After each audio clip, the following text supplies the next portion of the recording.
Hello et bienvenue dans cette nouvelle vidéo. Je suis ravie de te retrouver aujourd'hui pour parler d'un sujet très important et je pense que ça va faire de ça l'une de mes meilleures vidéos aujourd'hui parce que ce sujet touche tout le monde, que ça soit toi, ça soit tes enfants ou bien tes parents. Eh bien oui, cette addiction dont je vais te parler aujourd'hui te touche forcément, c'est l'addiction au sucre qui inonde notre quotidien aujourd'hui. Alors, comment savoir si le sucre que tu manges est oui ou non addictif pour toi? Est-ce que toi aussi tu as besoin de faire une détox de sucre pour améliorer ta santé, ton bien-être physique et psychique? Eh bien, c'est ce que je vais te dire aujourd'hui dans cette vidéo. Alors, si tu ne me connais pas, je suis Julie, je suis nutritionniste, spécialiste en nutrition fonctionnelle. Aujourd'hui, je t'invite à un événement exceptionnel qui aura lieu le 26 octobre 2024, dans lequel je vais te donner toutes mes solutions, tous mes hacks pour te permettre de débloquer ton poids qui stagne si tu n'as plus aucune solution. On va parler ensemble des hormones, on va parler du microbiote et je vais te donner toutes les solutions pour débloquer la situation. Allez, on démarre tout de suite cette vidéo et je vais te parler tout de suite de la dépendance au sucre, les solutions, les astuces et comment s'en dépêtrer pendant 21 jours, comment faire pour vraiment éliminer cette addiction au sucre. Allez, c'est parti. Quand on parle de sucre, on pense toujours à ce petit sucre qu'on met dans le café, les édulcorants, etc. Mais on oublie beaucoup de sucre. Eh bien, sache qu'il y a plus de 50 sucres qui sont référencés avec des appellations et des noms différents. Donc, difficile de s'y retrouver entre les sucres industriels, les sucres transformés, les sucres naturels et bien sûr les sucres bruts. Donc, te donner justement des astuces pour te permettre de repérer facilement les sucres cachés qui se trouvent dans les produits industriels pour que tu puisses toi aussi les éliminer progressivement de ton alimentation. Qu'est-ce que c'est que les sucres? Donc il y a différentes sortes de sucres. On a des sucres dits simples avec une seule molécule de glucose, c'est le cas pour le glucose ou le fructose. On a des sucres doubles comme par exemple le lactose, le saccharose, donc ce fameux sucre de table que l'on retrouve quand on achète du sucre en poudre, donc du sucre que l'on va rajouter dans son petit café. On a les sucres complexes, donc on va avoir les amidons qui sont donc dans les céréales, dans les pommes de terre, dans certains légumes. Et ça, ce sont des sucres évidemment que l'on consomme également tous les jours. Chaque sucre ou molécule de sucre doit subir un processus d'hydrolyse pour permettre de dégrader ces molécules. Donc au plus évidemment la molécule est complexe comme l'amidon et au plus il sera difficile évidemment pour l'organisme d'aller récupérer les sucres. Donc les sucres simples, ce sont les sucres les plus facilement absorbables et ceux qui vont se transformer très facilement en molécules de graisse. Donc il faut savoir que l'ennemi numéro 1 si tu veux perdre du poids, perdre de ta graisse abdominale, ce n'est pas le gras, ce n'est pas l'huile, ce n'est pas le beurre, ni la crème, ni les fromages, c'est évidemment le sucre. Et donc le sucre, premier ennemi numéro 1 qui cause le plus de maladies au monde et notamment le diabète de type 2 qui est la plus grande maladie répandue, la plus grande, on appelle pandémie. Et donc, on a également le diabète de type 3 qui est donc Alzheimer, donc les maladies neurodégénératives qui sont donc, comme tu l'as bien compris, liées au sucre. Donc, on a le diabète de type 3 qui est un diabète référencé lié justement à une surconsommation de sucre et d'autres produits qui vont amener peu à peu à une neurodégénérescence et donc notre système nerveux qui est dépendant au sucre va développer ces maladies neurodégénératives comme Alzheimer qu'on appelle maintenant diabète de type 3.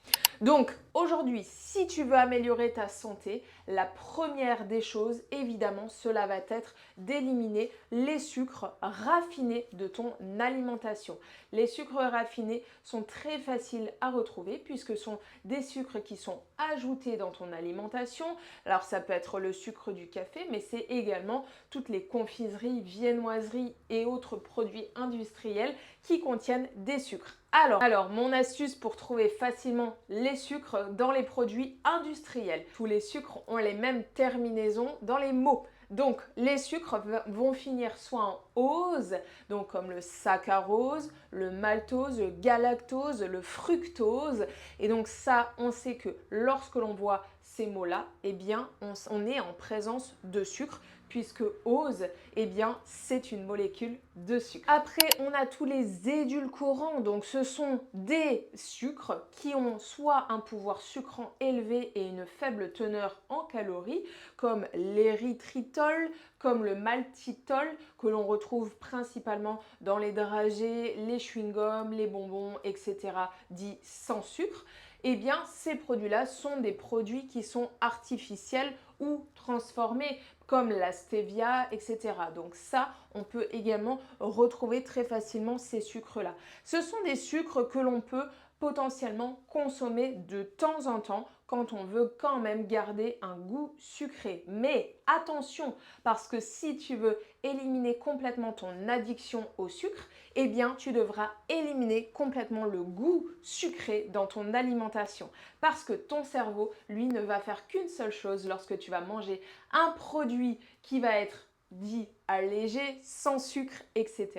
Il va te demander ensuite du vrai sucre pour pouvoir assouvir son besoin, son envie de sucre. Le premier signe d'addiction au sucre, c'est évidemment quand tu ne peux pas t'en passer. C'est-à-dire que dès le matin, dans la journée, etc., tu vas avoir recours à des produits ou des aliments sucrés. Aujourd'hui, tu vas peut-être me dire que tu ne manges pas de sucre. Et c'est possible, mais si tu regardes de plus près et que tu calcules, eh bien tu dépasseras forcément la quantité qui est recommandée par les autorités de santé pour être en bonne santé, qui est de 20 grammes de glucides par jour. Et ces 20 grammes de glucides, eh bien on les atteint très rapidement lorsque l'on mange même des produits sains et naturels, comme les fruits et les légumes. Bien sûr, cela tu dois les garder, mais ensuite il va falloir éliminer progressivement tous les sucres ajoutés de ton alimentation qui causent des problèmes de santé type diabète, tension artérielle, fatigue, des problèmes de peau, de l'acné, de la rosacée. J'ai vu énormément de cas de femmes qui étaient largement améliorées de leur rosacée lorsqu'on est passé à un régime low carb sans sucre. Pareil pour les dérèglements hormonaux. Et alors, quand je parle de dérèglements hormonaux, je parle bien évidemment de syndrome prémenstruel, de règles abondantes, de fatigue pendant les règles, fatigue nerveuse. Eh bien, en éliminant le sucre raffiné, le sucre ajouté, eh bien, les femmes se voient largement améliorées lors de leur période de règles et donc au niveau des syndromes prémenstruels. Le deuxième signe, ça va être lorsque tu rentres le soir entre 17 et 19 heures et que tu ne peux pas t'empêcher de manger du sucre, un produit sucré, un gâteau, un biscuit, un bonbon ou quoi que ce soit. Eh bien, c'est normal puisque ton cerveau a noté que ce moment de la journée était le moment de la relâche. Et donc, il a besoin d'un produit sucré pour produire une hormone du bien-être qui est la sérotonine. Et la sérotonine, comme la dopamine, sont des neurotransmetteurs que l'on peut produire naturellement en mangeant certains aliments comme les protéines. Quels sont les effets bénéfiques d'arrêter de consommer du sucre toute la journée? Eh bien, c'est évidemment un regain d'énergie, de bien-être et de bonne humeur. Il faut comprendre que le sucre va fluctuer tout au long de la journée. Il va être cyclique. Si tu commences ton petit déjeuner par des produits sucrés, alors ça peut être simplement du pain avec de la confiture et tu penses bien faire en mangeant sainement un produit céréalier, eh bien tu vas commencer tout de suite par avoir ton premier shot de sucre et là, ton organisme, une heure après, va te réclamer à nouveau du sucre. C'est physiologique et c'est pour ça que tu as ce traditionnel coup de pompe vers 10 heures et que tu as envie de grignoter à la pause café, donc des croissants, des viennoiseries, etc. Donc ce qui se passe, c'est que tout au long de la journée, tu vas avoir ces pics de glycémie qui vont faire monter l'insuline. L'insuline est une protéine inflammatoire. Il est prouvé scientifiquement que l'insuline, les pics d'insuline répétés tout au long de la journée engendrent fatigue, inflammation et baisse d'immunité. Donc si aujourd'hui tu as envie de vieillir en bonne santé, de te sentir bien, d'être énergique, eh bien arrête ces fameux pics d'insuline. Pour arrêter ces fameux pics d'insuline, tu dois en numéro 1 consommer un petit déjeuner gras et protéiné dès le matin. Alors, comment fait-on pour faire une détox de sucre? Très important de le faire plusieurs fois dans l'année. Alors, le sucre, donc, comme je te le disais, est partout. Donc, la première des choses, ça va être de repérer dans ton alimentation actuelle tous les sucres que tu vas retrouver et que tu consommes toute la journée.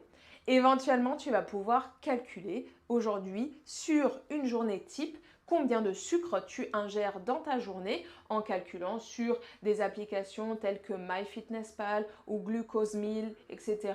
qui vont te permettre de savoir exactement ta quantité de sucre sur ta journée. Ce que je te recommande, d'y aller étape par étape. Donc la première étape, repérer. La deuxième étape, ça va être d'éliminer. Donc moi, je te conseillerais vraiment d'éliminer un maximum de ces produits ultra transformés et de les jeter carrément à la poubelle. Ça ne t'apportera rien pour ta santé, aucune énergie, crois-moi. La deuxième des étapes, ça va être de limiter ta consommation de céréales et de féculents. Alors, c'est la grande mode des régimes végétariens ou des régimes véganes, mais malheureusement, ces régimes ont un gros point noir. C'est qu'ils te recommandent de consommer de trop grandes quantités de produits céréaliers, de féculents et de glucides aux dépens des protéines et des lipides. Il faut bien comprendre que dans notre assiette, eh bien, l'équilibre alimentaire doit être composé à la fois de protéines, et ça c'est largement sous-coté, largement en dessous de nos apports aujourd'hui dans ce que je constate. Et on doit aussi consommer une grande quantité de lipides. Les lipides, ce sont tous les corps gras. Ça va être bien évidemment les huiles, les oléagineux, les avocats et tous les autres produits comme les produits laitiers et les crèmes, le beurre, etc. qui sont des produits à réintégrer dans nos assiettes. Ce sont des produits très intéressants. Bien évidemment, il faut vérifier la qualité de ces produits, privilégier des petits producteurs locaux. Pendant plusieurs années, j'ai complètement éliminé les viandes et les produits laitiers de mon alimentation. Je me sentais hyper mal dans ma peau, j'étais tout le temps énervée, anxieuse, fatiguée. Je manquais de beaucoup de vitamines, de minéraux, de fer et j'étais épuisée. Et en plus de ça, je consommais en trop grande quantité des glucides puisque évidemment, pour compléter mes protéines, comme je l'avais bien appris, il fallait que j'associe les légumineuses avec les céréales. Donc par exemple des lentilles associées à du riz et en fait ça faisait une très grosse quantité de glucides tous les jours, 3 fois par jour. Et en fait, je prenais du poids parce que cette alimentation n'était pas celle qui convenait à mon métabolisme. Donc aujourd'hui, j'ai complètement transformé mon alimentation. Je suis passée de végétarien à flexitarien, puis maintenant complètement omnivore. Donc je consomme tous les jours des produits carnés, soit des œufs, soit de la viande, soit du poisson, et des produits laitiers que j'ai réintégrés dans mon alimentation. Et crois-moi, je me sens beaucoup mieux comme cela plutôt qu'avant quand je consommais des produits véganes, des produits végétariens et qui ne m'apportaient pas toutes les vitamines et les minéraux essentiels. Il faut bien comprendre que les protéines animales, ce sont les protéines de référence, celles dont on a besoin. Tous les acides aminés sont contenus dans les viandes et dans les œufs. Ils ne sont pas tous contenus dans les céréales ni dans les légumineuses. Et il faut bien comprendre que l'ensemble d'une protéine doit être composé de tous les acides aminés essentiels qui seront bien mieux absorbés lorsque c'est sous forme animale. Donc je sais bien que évidemment ce discours ne va pas plaire à tout le monde et qu'aujourd'hui on est sur la grande tendance du vegan, du végétarien pour sauver la planète. Eh bien écoute, moi je te dis que c'est des que manger végétarien, ce n'est pas bon pour ta santé. Comment fait-on pour réduire les féculents?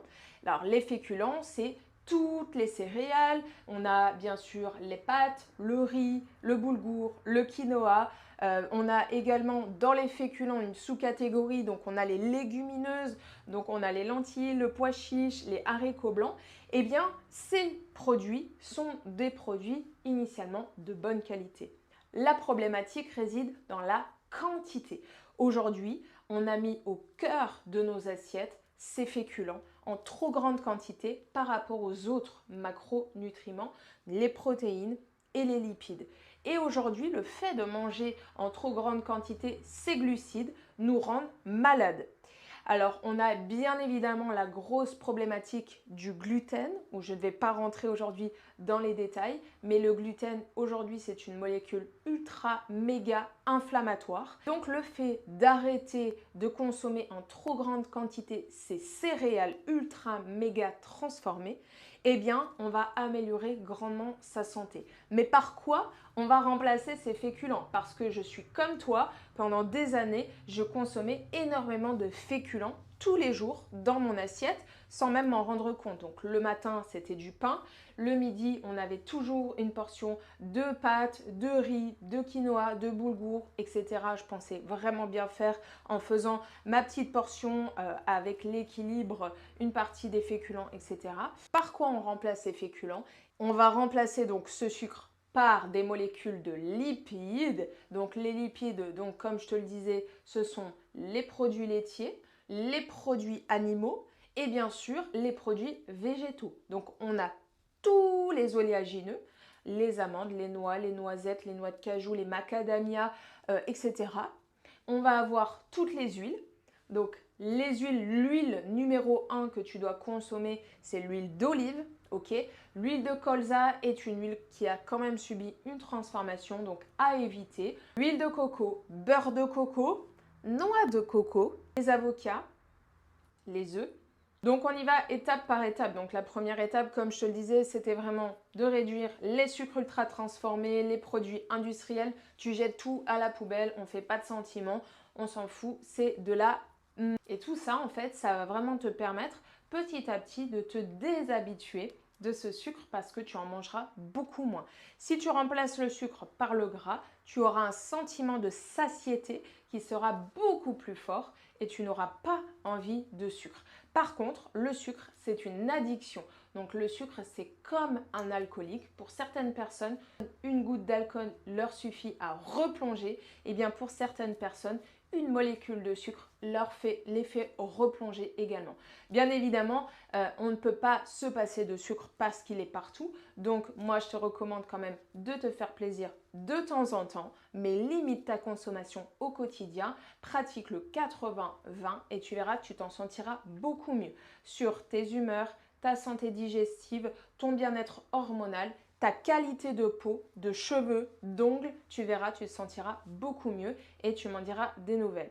Si tu veux aller beaucoup plus loin, aujourd'hui, je t'invite à un workshop exceptionnel qui aura lieu le 26 octobre 2024. C'est un événement à ne pas louper qui sera en direct dans lequel je vais te donner toutes mes solutions pour justement te permettre de débloquer ton poids qui stagne, permettre d'arrêter tes addictions au sucre en te donnant des hacks et des astuces qui vont être tout de suite applicables et bien sûr comprendre comment ton corps fonctionne, tes hormones, l'insuline, les hormones de la faim, de la satiété. On va voir tout ça lors de ce live exclusif le 26 octobre 2024. Je compte sur toi. Tu retrouveras le lien d'inscription en légende. Donc je t'invite à t'inscrire tout de suite. C'est un événement 100% gratuit dans lequel je vais te donner toutes mes astuces et mes solutions. Donc on se retrouve le 26 octobre 2024 pour ce workshop exceptionnel intitulé « Perdre du poids là où ton corps résiste ». Je te remercie de ton écoute et je te dis à très vite. C'était Julie.